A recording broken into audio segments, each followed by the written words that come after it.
বস্ত্র খাতের উন্নয়নে সব ধরনের সহযোগিতার আশ্বাস দিয়েছেন প্রধানমন্ত্রী তারেক রহমান। তিনি বলেন, শিল্পায়ন, কর্মসংস্থান সৃষ্টি এবং রফতানি আয় বাড়াতে বস্ত্র শিল্পের অসামান্য অবদান রয়েছে। এ খাতের উন্নয়নে সব ধরনের সহযোগিতা করবে সরকার। সকালে সচিবালয়ে প্রধানমন্ত্রীর কার্যালয়ে তারেক রহমানের সঙ্গে দেখা করেন বাংলাদেশ টেক্সটাইল মিলস অ্যাসোসিয়েশনের নেতারা। দেশের অর্থনীতিতে বস্ত্র শিল্পের অবদানের কথা তুলে ধরেন তারা।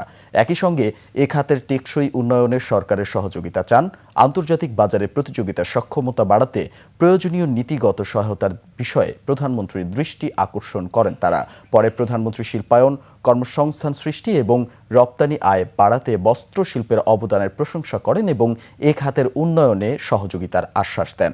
বৈঠকে বস্ত্র শিল্পের বিদ্যমান সমস্যাগুলো পর্যালোচনা ও সমাধানে উচ্চ পর্যায়ের একটি কমিটি গঠনের নির্দেশ দেন প্রধানমন্ত্রী।